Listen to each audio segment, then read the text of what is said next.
Welcome back to Pleb Underground, the signal without the slop. I am your host, Coin Icarus, or Phil. Thank you very much for joining me, guys. You know what? We were going to do the regular news, but then something pretty crazy came up that we had to discuss. We're talking about the Google Play Store censorship, but more particularly, I've got a guest, the founder of Manna Wallet and friend to the show. He's actually been a guest on our show previously. Adam Simecka is joining me today, and we are going to talk about some censorship that occurred on the Google Play Store. We are going to go through the story and what Google is actually proposing to supposedly censor.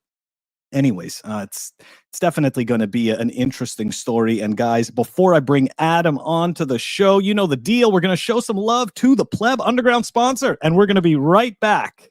Here we go. Pleb Underground is sponsored by Archimedes Emporium. Discover the pinnacle of precision engineering, starting with their Bitcoin logo wall clock, meticulously machined in Maine from a solid block of aerospace-grade aluminum, ensuring unparalleled durability and performance. Experience the difference of a product made without compromise. Head on over to Archimedes Emporium. All right, welcome back, Adam. Thank you very much for joining me on the show, man. Very cool. Happy to be here. Thanks for having me back. No problem. Unfortunately, though, right, you're here because things got a little weird yesterday, right, with the Google Play Store here. I'm just going to give the viewers some context, right? Saw this post yesterday. Guys, we have a problem. Manna Bitcoin appears to have been removed from the Google Play Store without any warning, notification, or appeal process. And then saw this post out of the rage, right? New Google Play Store policy forces AML KYC and non-custodial wallets in the US, effectively bans non-custodial wallet developers from the Play Store in the EU.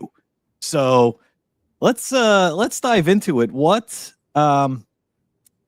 exactly happened with Manna Wallet? And I guess, when did you start noticing that you're somehow censored in some regions but not censored in others? Yeah, so I don't, for the record, I still don't have a full picture of exactly what happened or why, but I can give the kind of the chain of events and explain exactly what happened from my perspective.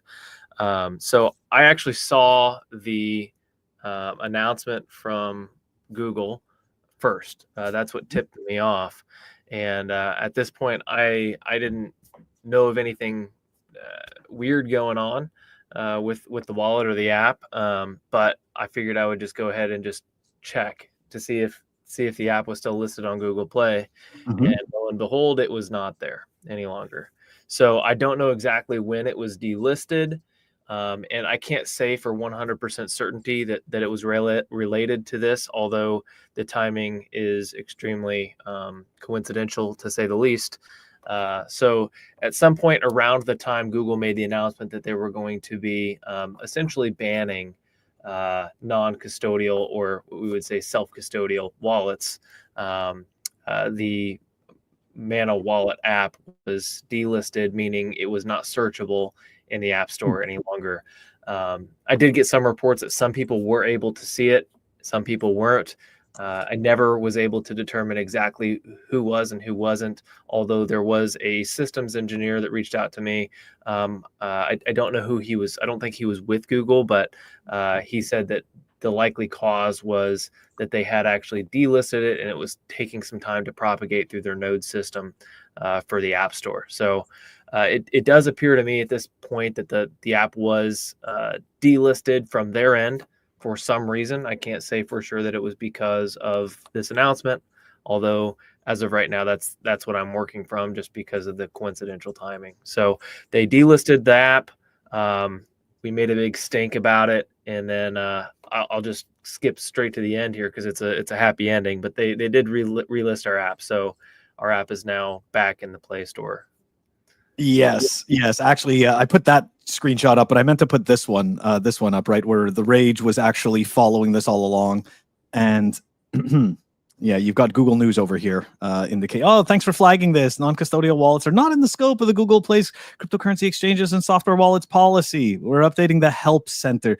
So I mean, look, some people are saying that there was some backpedaling going on, right? Like that's really what happened. And I have seen this, unfortunately, in the past with larger corporations that will do something like this to see what the reaction is. And if the reaction is not desirable for them, then they walk it back a bit. You know what I mean? They walk it back. Hey, it's that not asking for permission, right? They just go out, they do it, and then if there's a stink, okay, we're sorry, we apologize, we're going to make it better. But if there isn't the stink, then it's business as usual. So I dug in a little bit to essentially figure out, what exactly is Google trying to do, and this is the TLDR, right? Is that Google Play will ban non-custodial crypto wallets unless developers have a FinCEN, state banking, or MiCA license. This new policy will effectively remove non-custodial wallets from the Google Play Store in the European Union where MiCA applies. So, I mean, are you understanding the same thing as me, that this is really not for the US, but this is specific for apps in the Google Play Store in the EU?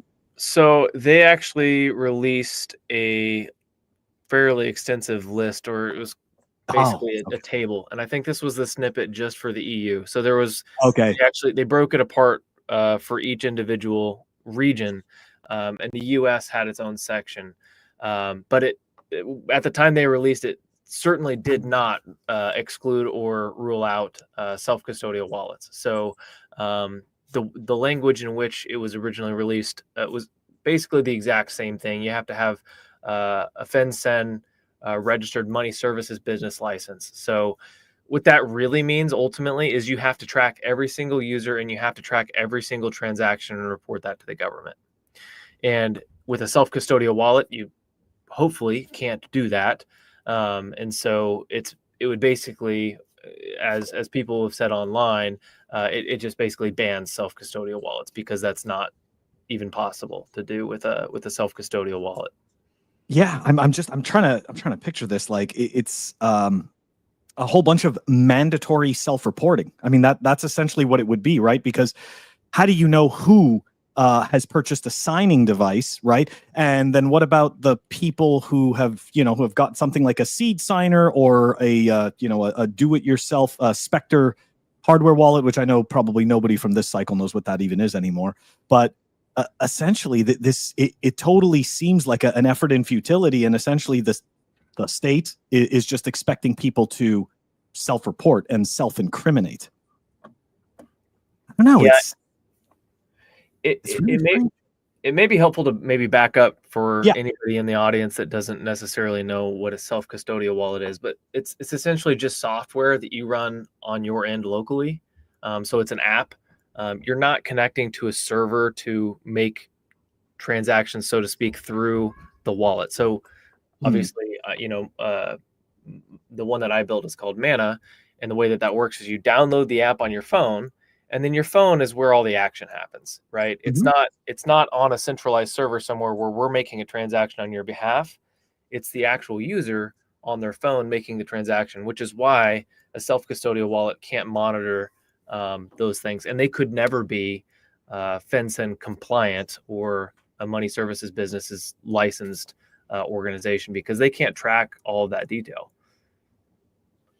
Yeah, so that brings up an interesting point, right? And this goes to a link that you sent me earlier this morning, right? This thing, the Gemini. Well, I had to go take a look. I had to go take a look at it. I went to the website, just to go see, and we're actually gonna pull this up. So take a look at that weird timing, right? All of a sudden we see the big Google Play Store censorship thing, and it wasn't just for the people watching. Blue Wallet also, right? Blue Wallet, which is also a non-custodial wallet, also made some stink about it. So it looks like a few of you guys all decided, either independently or whatnot, hey, let's raise the noise level on this. And Gemini, right on cue, boom, hey, we've got a solution. And I don't know how much I trust this. Give me 1 quick second here. I'm gonna pull this thing up on the screen. Yeah, I want to show this because it's, I don't know if I'd ever use this thing. I got to be honest. I've obviously installed, hold on a second here. There we go. It should be this one. Okay. So it looks like it's a web wallet. Right? It's like no different than MetaMask. And to me right away, I don't like web wallets. It bothers me going to a URL. And I guess this thing is still pretty new. Because you can't actually type in the search or anything, and then you can choose Wallet Connect certified. Anyways. Yeah, I mean, obviously geared not toward Bitcoin, right? This is a crypto, just, I don't know, slushy of garbage wallet. And just also to add, like you mentioned, a web-based wallet is really probably one of the worst type of wallets you could ever use. Sure, you can always get worse in terms of security, but putting, having your keys on a, on the like a web page like you would have here, I think is just a bad practice. I mean, a hot wallet on a phone isn't, perfect either. And there are some security vulnerabilities, but the security on a phone app is just orders of magnitude better than a web page. So yeah, I don't endorse this product. Just going to the link bothered me. Just clicking the link, I was like, I don't know if I want to do this. I guess it's okay because it's Gemini. And then I'm like, well, I don't have anything on this computer anyway, so who cares? It's like, well, what's going to happen? But so going back to this whole Google thing, right? There was some backlash. Now, in all fairness, I went to go take a look. I went to go take a look at the stock, right? Because you said here, you put out this post. Hey, we did it. I'm very proud of you all, right? And here's the retweet of the backlash in question, right? So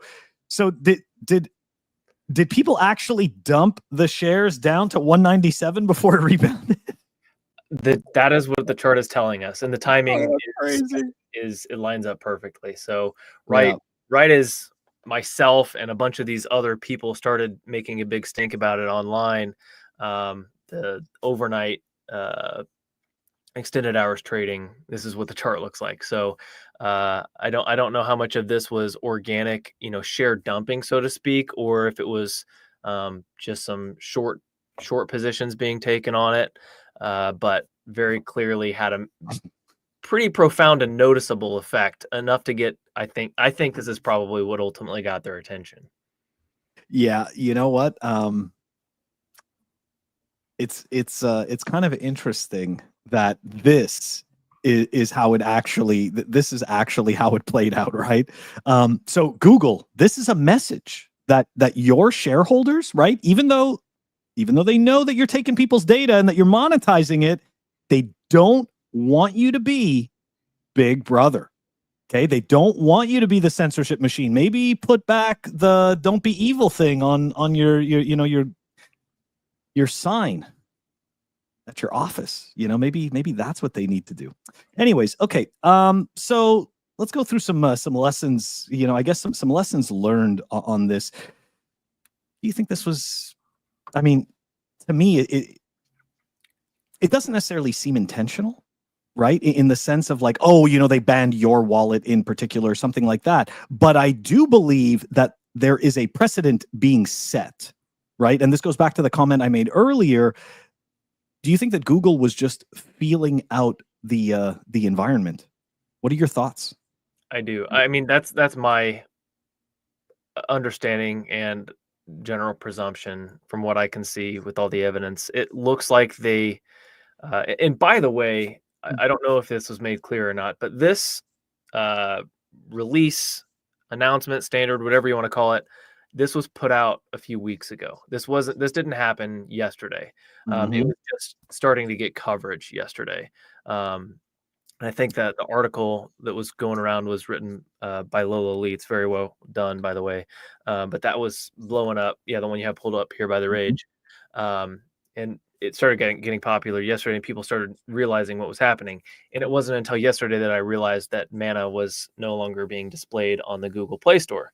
And so, even though this basically just started getting popular, this has been in motion for a little while. So to me, it looks like that Google was trying to kind of slowly, softly roll this out and just maybe see what happens. Right? They had a deadline set, and I think the deadline was sometime in, I don't know, in a few weeks. We haven't hit the deadline yet for when they said that they were going to actually be enforcing this. But again, if the Manna delisting was related, it looks like they had kind of already started soft enforcing this. And so it does appear to me, again, this is just my guess, my opinion. It looks like they actually tried to pull one over on us and just see if anyone caught it. And we did. We did. It does worry me though, because this is kind of why the Bitcoin wallet analogy is bad, right? Because okay, so obviously in the real world, right, not the digital world, right? You go and you have a wallet, right? So it contains a bunch of cards, it's got cash, whatever it has in there. Obviously, you don't need a money transmission license for that, but yet it does have money that transmits from that quote unquote device, so to speak, right? The wallet device. So I find it's just really strange, right? That all of a sudden, because this is software, right? Because this is on the internet, all of a sudden it falls under these different set of rules where something with the same features now is considered some type of a banking entity, right? Because that's essentially what this rule is telling us, right? And it's absolutely mind-blowing that the only thing that has changed is the environment, right? We've gone from the physical world into the digital world, and now all of a sudden that same use case makes you some type of a banking entity. That worries me. That is the precedent that worries me the most. Yeah, there's certainly a lot of ambiguity and just a lot of disagreement between different agencies, even specifically in the United States. FinCEN looks at Bitcoin one way, and you've got the SEC that looks at Bitcoin another way, and the CFTC looks at Bitcoin another way. The DOJ has its own definition of Bitcoin transactions, so all of these different organizations and entities see it and view it a lot differently from each other. And I think that is causing, a lot of this ambiguity, and, it almost gives way for companies like Google to just make these, extreme examples of, making these changes on their platform because they think that they're, doing the right thing. And by the way, guys, this happens every day in all these other countries, but in the United States, we have this thing called the Constitution and the Bill of Rights. And so I think that's just an example of Google doing, or just really a large company doing something to try to move the Overton window, just shift it slightly to see if they can get away with it. Yeah, I totally think so too. I mean, I've seen it. I've been in situations where I'm part of the team to help move things along in that way, right? And that's exactly what it is, right? It's just about not asking for permission. And Google, being as big as they are, right? They kind of set the tone, right? They, as being as big as they are, being as, essentially, I don't even know how many millions of downloads they have, per day or whatnot. I mean, if they're going to do it, then who is not going to follow suit? So, do you think that this was enough to cause a bit more of a jump into, let's say, privacy tools? Right? Is this, is this the straw that breaks the camel's back, where all of a sudden people are like, all right, NGU's been fun. It's great. We appreciate NGU. We know it's part of the game, but we need to step up privacy tools. Or do you think we're going to take a little bit more abuse? I actually think this. I think so. I think this was a little bit of a wake-up call. And the reason why I say that is just because of how quickly Google reacted to it. They saw a very sharp, acute change in sentiment around this subject, right as they were, making these changes in this, basically this ban was getting talked about. And so a lot of people started talking, saying things and just making a stink, basically. And it did get recognized. Now, the other interesting thing is Manna, the platform, actually saw a very sharp uptick in downloads yesterday around all this. So even though we weren't listed on the Google Play Store, you could still get to the link from our website. And so a bunch of people were going to our website and downloading the app, which is great. And that is just a really good indicator to me that, like, all that they're really going to be doing is drawing attention to this and bringing more people. And I made some post, I think, from the Manna account, just basically saying, Google did more advertising for freedom and privacy than we ever could alone. So it was a huge advertisement. Yeah, big time. It definitely is. And you know what's also interesting? Sorry, I brought up your website while you were talking, just so everybody can see. I've also downloaded Manna Wallet myself and started doing some testing. And yeah, I gotta say, I love the simplicity of it. As I told you before in DMs, I also like that you're putting in the point of sale stuff. I feel like, for me anyways, that's very important. It's the kind of thing where, like, let's say I'm gonna go to a conference or something like that, and I've got some stuff to sell. Like, all of a sudden my my freaking wallet is a point of sale system. Like, that's, to me, like, that's cool. Like, I like the Swiss Army knife. I'm a big fan of that. So yeah, I do appreciate that. Now, also what this conversation struck up, right, is a lot of people sat there thinking, well, how do I load an app if I can't get it off the store? Right now, all of a sudden, everyone's having conversations about APK files, which is great. So for the people who don't know about that, there is a process called side loading. Okay. And I mean, I'm not going to teach people how to do that. You can go look that up, but it's just the point. There is a process that you can do. You can side load an app onto your Android. So yeah, it's actually not even hard at all on Android. Now on Apple/iOS, it's basically impossible. It's almost impossible. Yeah, but on Android, it's really easy. You just download a file, and then you will have to change a setting to allow downloads from external sources, but that's it. As long as you have access to the file, you can download it. There we go. Salty Crayon knows. F-Droid. That's right. And I actually, okay, we're going to nerd it up for a second here. So I used to test an app in my previous life for my employer.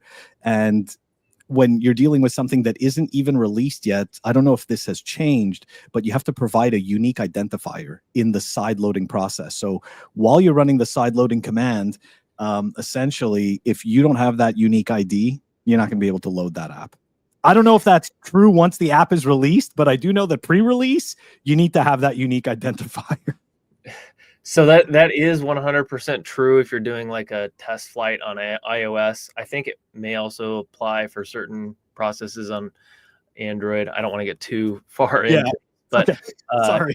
You can still download an APK directly to your phone or tablet or whatever on Android without that. I don't know if that's a security issue or not. I don't want to get too far into that, but okay. It is possible. People should know, right? Like, it's I know, I get it, right? It's tough. We're not advocating for people to learn how to use their stuff inside out. We're just saying that you can learn to use your stuff inside out. And we may need to, Yeah, we may need to, apparently. So let me ask you this. When, I guess, when did you figure out that this was actually happening? Because yesterday I saw some posts from you. It's just, we're going back to the beginning of the story, because I saw some posts from you saying that there were some devices in your house that were able to, or there was one device in your house that could see the download, but you had several other devices in your home that couldn't. Did that actually get sorted out, or is that still the same situation right now? Yeah, I mean, everything's back on now. So there was a period of time where multiple devices were not able to search. The app basically just got removed from the search, and I think they also took down our reviews. So you couldn't see our reviews, which were, I think, at 5 stars at the time, and then you couldn't even find the app. Even if you typed in the exact name of the app, it did not come up. You could go through all the results, and there was nothing there. So I checked multiple devices, and it was gone. But my wife's phone was seeing it, and so I also got multiple reports from people online that they could see it too. I don't know what the time, what the timing impact was from that, but maybe it just depended on when you opened up the Google Play Store app and when it loaded in the apps. I don't know, but for sure, I know, that it was not showing. At one point, I made a bunch of complaints. I sent some stuff into Google. They came out and did this announcement, and then it came back. So I'm still investigating it, but it was definitely not there, and now it is. So it does sound like a replication issue, though, in terms of like their servers, right? It does kind of sound like that, where they pushed something out and it didn't make it to all the servers, where so some people were able to see it, whereas other people weren't. I know that when I started to follow this story, I put out a post that we were going to get you to come on the show, and then Predator went and tested it out himself as well, right? He sent us back a screenshot, and he was like, "Hey, I can get to it too." So it's like, yeah, we're getting mixed reports, right? Some people are getting to it, other people aren't. But now is it all sorted, or as far as I know, I mean, it's obviously a pretty big issue when the person in the account that submitted the app can't find the app, right? So that was pretty significant.